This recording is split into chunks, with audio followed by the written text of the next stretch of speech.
오늘 우리는 이 본문에 나오는 다윗을 통해서, 다윗의 그 인자함을 통해서 우리는 하나님의 인자하심에 대해서 어떻게 반응해야 하는가, 또는 하나님의 인자하심을 멸시할 때 어떤 결과를 가져오는가, 여기에 대해서 살펴보도록 하겠습니다.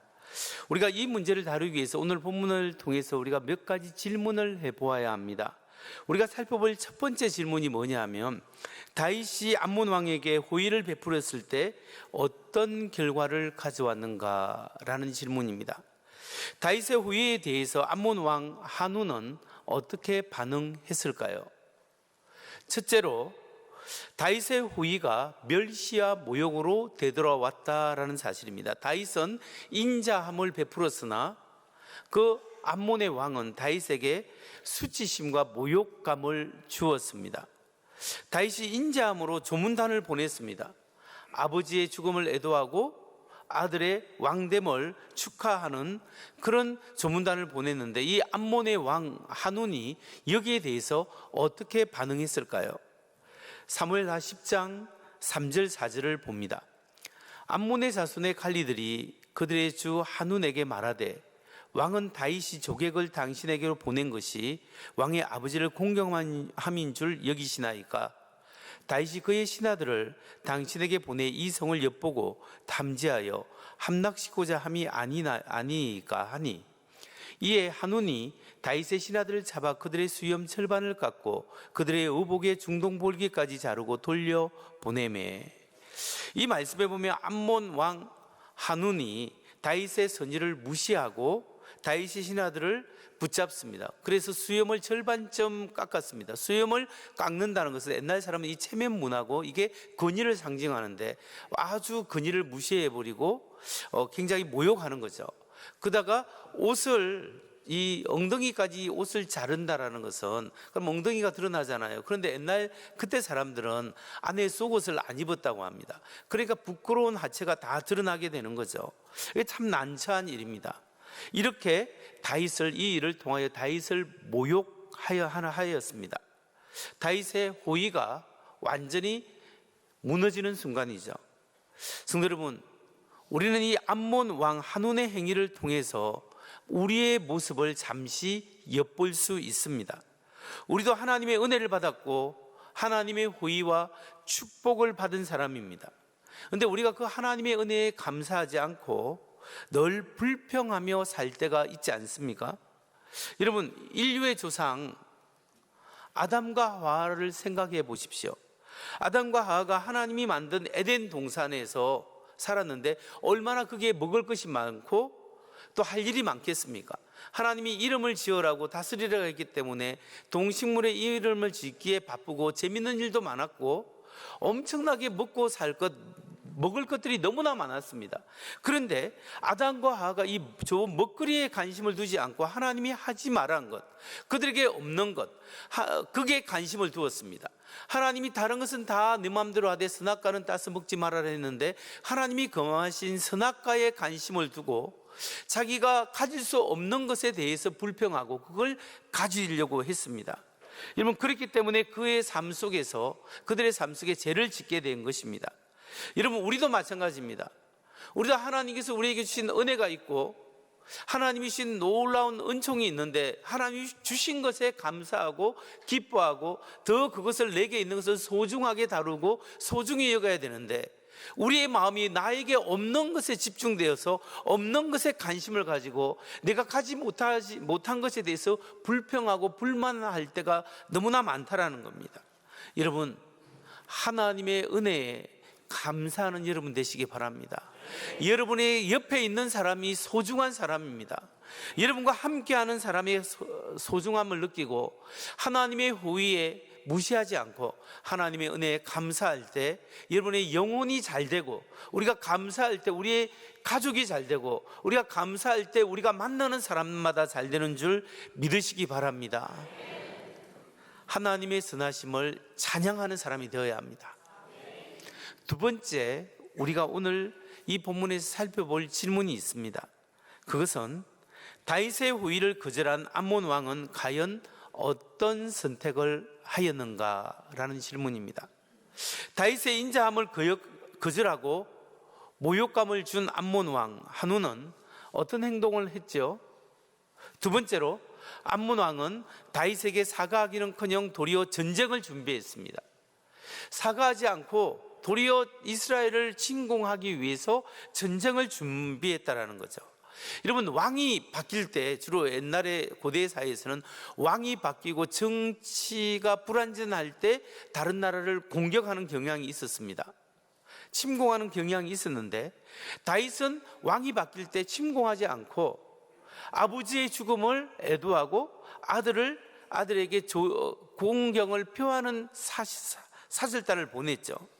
그런데 암몬의 한우는 그것을 무시하고 도리어 다윗에게 모욕감을 주고 전쟁을 준비했습니다.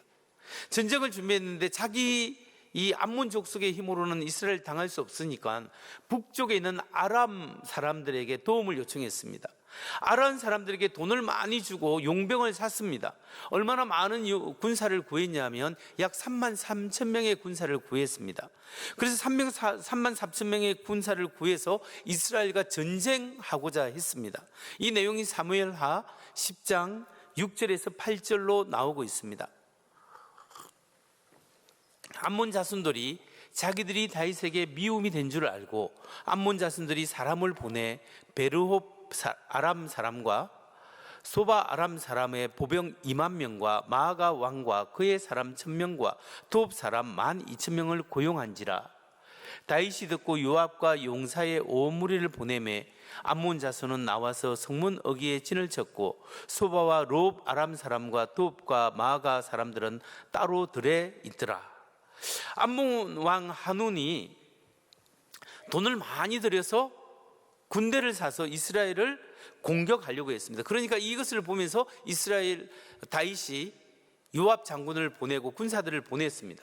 그래서 군사들이 올라가서 이 암몬 족속의 그 도시가 어떤 데냐 하면은 암몬의 수도가 라빠라는 성입니다.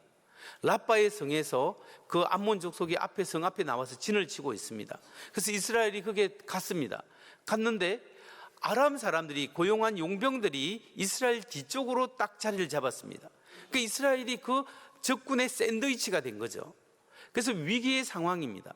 이때 이 요압 장군이 자기의 동생 아비새에게 너는 아람 사람이 강하지 않으니까 사람들 데리고 아람 사람이 진친 곳에 가서 그들과 싸우고 나는 정예 군사를 데리고 암몬 족속과 너는 싸우고 나는 아람 사람과 싸우겠다. 근데 아람 사람들은 뭐냐면 병거하고 마병이 있습니다. 요즘 같으면 탱커와 기관단총이나 이런 중무장한 그런 것들이 있는 거죠. 그러니까 내가 거기 가서 싸우겠다 해서 너가 밀리면 내가 돕고 내가 밀리면 너가 도와달라, 이렇게 약속을 하고 전쟁에 임했습니다. 그래서 요압 장군이 군사를 이끌고 남쪽에 있는 아람 군대 용병들을 공격하기 위해서 출동을 했습니다. 그런데 이 전쟁은 아주 싱겁게 끝나버렸습니다. 근데 이렇게 끝나면 되는데 그 다음 곧 이어서 2차 전쟁이 발발합니다. 2차 전쟁은 이 아람 사람들이 도망갔잖아요. 근데 이 아람 사람들이 굉장히 싸움을 잘하는 사람들이에요. 그런데 아람의 왕이 굉장히 화가 난 거예요. 이게 싸워보지도 않고 도망간 게 자존심이 상하고 너무 이 자존심이 상해서 체면을 구겨서 더 많은 사람들을 모아서 이제 예루살렘으로 다윗을 치기 위해서 오게 된 거죠. 이때 2차 전쟁이 일어날 때 다윗이 친히 군사를 데리고 이제 전쟁터로 나아갔습니다. 다윗이 적군과 싸워서 전쟁을 했는데 다윗이 대성을 거두게 됩니다. 성도 여러분, 이런 다윗의 호의를 거절하고 회개하지 않았을 때 않고 도리어 전쟁을 일으킨 이 암몬 족속, 이 족속을 통해서 우리가 얻을 수 있는 영적인 교훈이 무엇일까요? 그것은 교만하면 망하게 된다라는 사실입니다. 교만하면 멸망하게 됩니다. 암몬의 왕 한운은 자신의 잘못을 인정할 기회가 있었습니다. 그러나 다윗 왕에게 사과하지 않고 도리어 군사적 준비를 했습니다. 돈을 들여서 외국 용병을 사서 이스라엘을 공격하려고 했습니다. 이것이 바로 인간의 교만함입니다. 암몬 왕과 암몬 족속들은 교만했습니다. 암몬의 교만한 모습을 통해서 오늘 우리의 모습을, 우리의 교만함을 엿볼 수가 있습니다. 여러분, 하나님이 참아주는 이유는 하나님 앞에 돌아서라는 거죠. 하나님 앞에 돌이키라는 겁니다. 그런데 그럼에도 불구하고 우리가 계속해서 고집을 피우고 회개하지 않고 하나님 앞에 돌이키지 않으면 어떤 결과가 있겠습니까? 로마서 2장 5절 말씀입니다. 다만, 다 함께 읽을까요? 시작. 다만 내 고집과 회개하지 아니한 마음을 따라 진노의 날, 곧 하나님의 의로우신 심판이 나타나는 그날에 이 말 진노를 내게 쌓는도다. 아멘. 내 고집과 회개하지 아니하는 마음을 따라 진노의 날, 곧 하나님의 의로우신 심판이 나타나는 그날에 이 말 진노를 내게 쌓는도다. 이 말씀에 의하면 하나님이 침묵하는 것은 단순히 침묵하는 것이 아니라 기다리는 거예요. 뭘 기다리겠습니까? 회개하기를 기다리는 거예요. 하나님 앞에 온전히 교만한 마음을 버리고 회개하고 하나님이 필요합니다. 하나님 앞에 돌이키기를 기다리는 겁니다. 근데 기다리다 하나님 앞에 회개하지 않으면 하나님이 진노의 심판의 날이 있다라는 사실을 말씀하고 있는 거예요. 성도 여러분, 내가 잘못했을 때에도 하나님이 즉각적으로 심판하지 않을 때가 있습니다. 그것은 하나님의 자비하심으로 우리에게 돌이킬 수 있는 기회를 주시는 거예요. 하나님께 회개하고 돌이키는 사람이 되어야 합니다. 나는 하나님이 필요합니다. 나의 교만함을 버리고 하나님의 은혜 앞으로 나오는 하나님의 사람 되시기 바랍니다. 근데 어떤 분들은 이런 생각을 하는 분이 있을 겁니다. 목사님, 나는 교회 잘 다니고 있고 신앙생활을 잘하고 있으니까 나는 안전하지 않겠습니까? 나는 이미 신앙생활을 잘하고 있고 예배 잘 드리고 있으니까 괜찮지 않을까요? 여러분, 과연 정말 괜찮을까요? 로마서 2장 5절을 다시 한번 보시겠습니다. 다만 내 고집과 회개하지 아니하는 마음을 따라 진노의 날, 곧 하나님의 의로우신 심판이 나타나는 그날에 이 말 진노를 내게 쌓는도다. 이 말씀이 누구에게 1차적으로 주어진지 아십니까? 이 말씀은, 로마서 2장의 말씀은 1차적으로 유대인을 향한 하나님의 메시지입니다. 로마서 2장의 메시지 자체가 유대인들에게 주어지는 메시지예요. 어떤 유대인들에게? 유대인들은 이런 생각을 가지고 있었습니다. 나는 유대인이기 때문에 안전하다. 나는 아브라함의 자손이기 때문에 심판을 받지 않는다. 나는 하나님의 택한 민족이요 백성이다. 그렇기 때문에 남을 판단할 수 있고 나의 구원은 안전하다. 이런 생각들을 유대인들이 가지고 있었다는 거죠. 이런 유대인들에게 하나님의 말씀이 지금 경고하고 있는 거예요. 이 경고의 말씀을 오늘 교회 다니고 신앙생활하는 우리에게도 주시는 말씀이에요. 나는 구원받은 하나님의 백성이라고 생각하면서 실질적으로 하나님과의 깊은 교제가 없이 습관적이고 종교적으로 신앙생활하고 있는 우리에게도 주는 하나님의 경고의 메시지가 될 수 있습니다. 마치 이스라엘 유대인들이 유대인으로 태어나면 아브라함의 자손이면 당연히 하나님 앞에 구원받고 하나님 앞에 갈 수 있다라고 생각하듯이 오늘 우리가 교회만 다니면 무조건 하나님 앞에 구원받고 하나님의 뜻 가운데 살아갈 수 있다라고 생각하지만 하나님과의 만남이 없으면 안 된다는 거예요. 오늘 예수님과의 깊은 친밀함이 없으면 안 된다는 거예요. 그렇게 없으면 하나님의 심판을 피할 사람이 아무도 없다라는 거예요. 하나님 앞에 겸손하게 자신의 심령 상태를 살펴보는 사람이 되어야 합니다. 나는 지금 하나님과 깊은 교제 속에 살아가고 있는가? 나는 예수 그리스도의 십자가의 은혜가 있는가? 나는 이 땅을 살아가지만 나는 하나님 나라를 위하여 살아가고 하나님이 내게 주신 그 사명을 위하여 내가 달려가고 있는가? 나는 주님 내 삶 속에 하나님의 역사하심을 경험하고 있는가? 성령님이 정말 나와 동행하고 내 삶 속에서 함께 하시는 것을 내가 오늘도 경험하고 고백할 수 있는가를 우리가 살펴봐야 한다는 거예요. 우리가 하나님 앞에서 주님과 친밀한 교제를 맺지 못한 삶을 산다면 회개해야 합니다. 돌이킬 수 있을 때 돌이켜야 합니다. 십자가의 은혜를 붙잡고 주님 앞에 나와서 하나님 나를 불쌍히 여겨달라고 기도하시기 바랍니다. 마지막으로 오늘 본문에서 생각해 볼 것이 있습니다. 다윗 왕의 인자함은 진짜 왕이신 하나님의 인자하심의 그림자라는 것을 알아야 한다는 겁니다. 다윗 왕의 인자함은 어떤 샘플을 보여주는데, 그 샘플이 뭐냐면 진짜 왕이신 하나님의 인자하심을 보여주는 샘플이고 예표라는 사실입니다. 여러분, 다윗은 암몬에게 인자를 베풀어 주었습니다. 그렇지만 암몬 왕은 다윗의 신하들을 붙잡아서 수염을 자르고 옷을 잘라서 수치심을 주었습니다. 그때 다윗이 어떻게 했습니까? 일단 그 수치스러운 그 장면을 면하기 위해서 여리고의 그 사절단을 머물러라고 했습니다. 수염이 자랄 때까지 기다리고 자란 후에 예루살렘으로 오라고 했습니다. 그러면서 다윗이 곧장 암몬 족속을 공격했습니까? 아니죠. 그냥 기다리고 지켜보고 있었습니다. 다윗의 인내와 인자함입니다.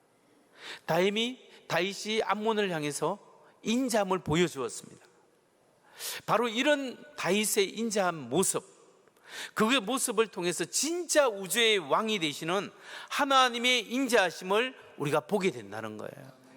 여러분, 하나님은 인간이 거주할 집을 만들어 주었습니다. 여러분, 하나님이 인간이 거주할 집이 뭐예요?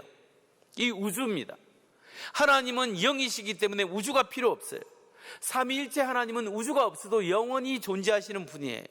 그런데 우주를 만드시고 우주에서 가장 생명체가 잘 살 수 있는 지구를 만드셨어요.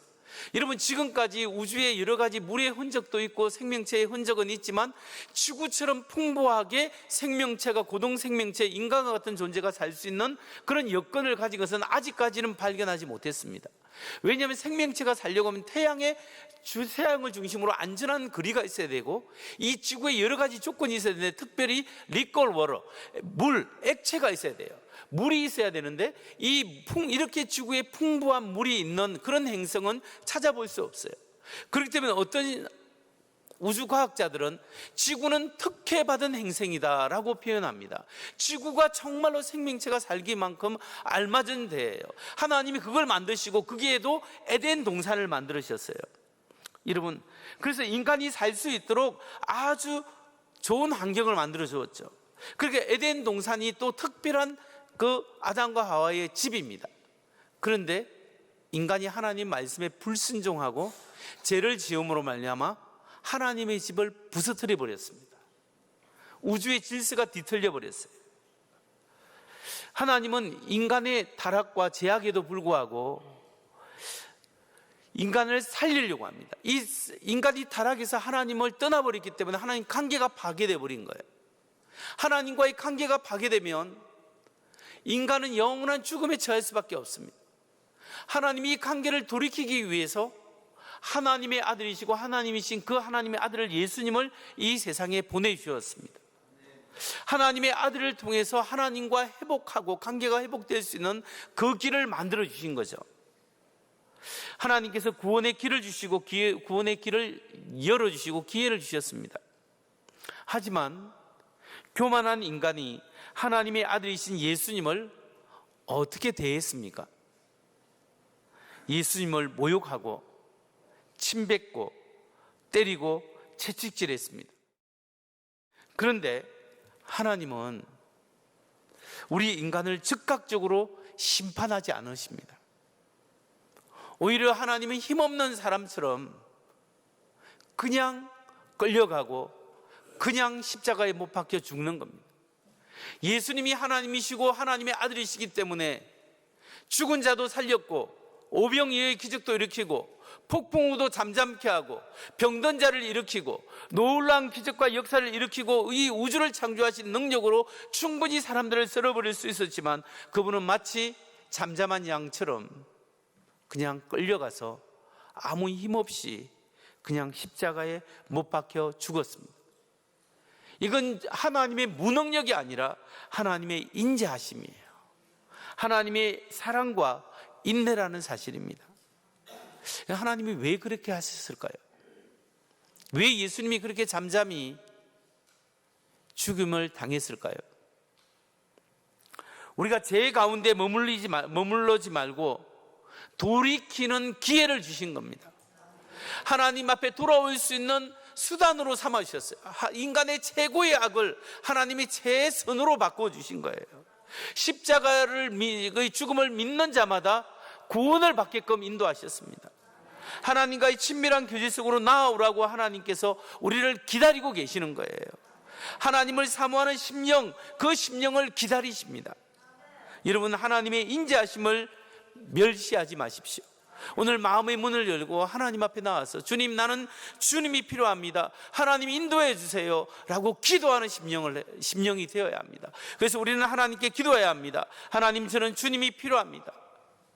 지금까지 수십 년 동안 주님을 믿고 살아왔지만 온전히 하나님을 신뢰하지 못한 죄악을 용서해 주세요.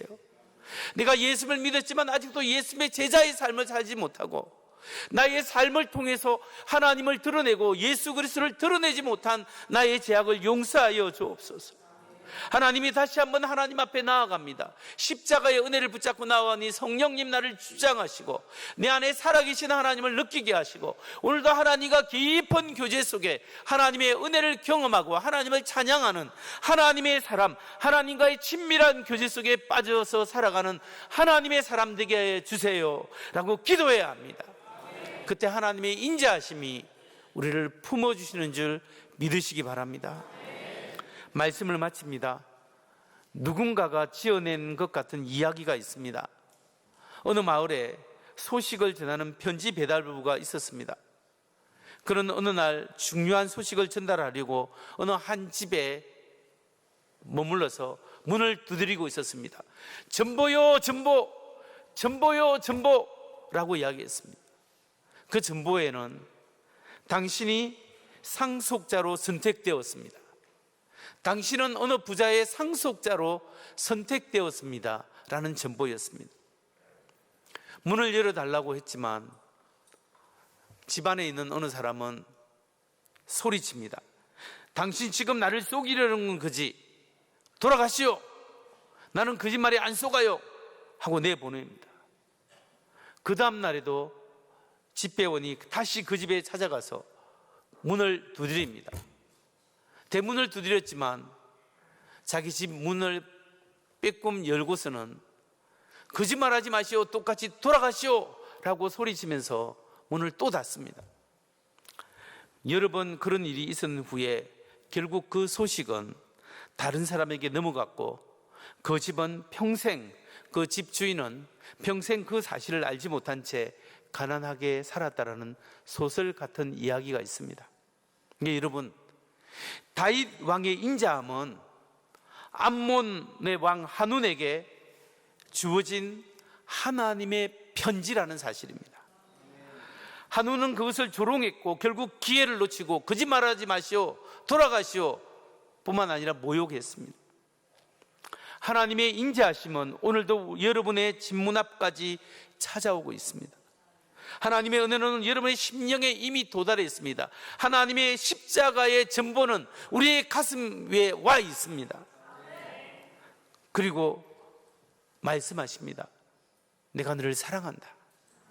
그 전보의 내용은 나의 사랑 안에 거하라. 내가 십자가에 죽기까지 너를 사랑하고 너와 깊은 교제를 나누기를 원한다. 나의 모든 영생을 너에게 주기를 원한다. 주님의 편지가 우리의 가슴에 도달했습니다. 여러분, 어떻게 하시겠습니까? 무엇을 망설이십니까? 여러분의 마음의 문을 열고 하나님 감사합니다. 하나님, 이 메마른 심령 위에 주님의 은혜를 내려주시고 성령님 나를 새롭게 하여 주시고 성령님으로 충만케 하셔서 하나님의 은혜를 깊이 받아들이고 하나님 감사합니다 받아들이고 오늘 하나님과 동행하고 하나님 은혜 가운데 살아가는 인생 되게 하여 주옵소서. 기도하시기 바랍니다. 하나님, 내 마음의 항마음을 보시옵소서. 하나님, 내 마음을 내 죄악을 용서하시고 오늘도 성령 십자가의 보혈로 깨끗게 하시고 성령님으로 새롭게 하셔서 매일매일 순간순간마다 하나님의 은혜를 경험하는 하나님의 사람으로 살게 하여 주시옵소서. 기도할 때 성령님이 여러분 마음을 열고 여러분에게 새로운 힘을 주시는 은혜가 있기를 주의 이름으로 축원합니다. 우리 다 함께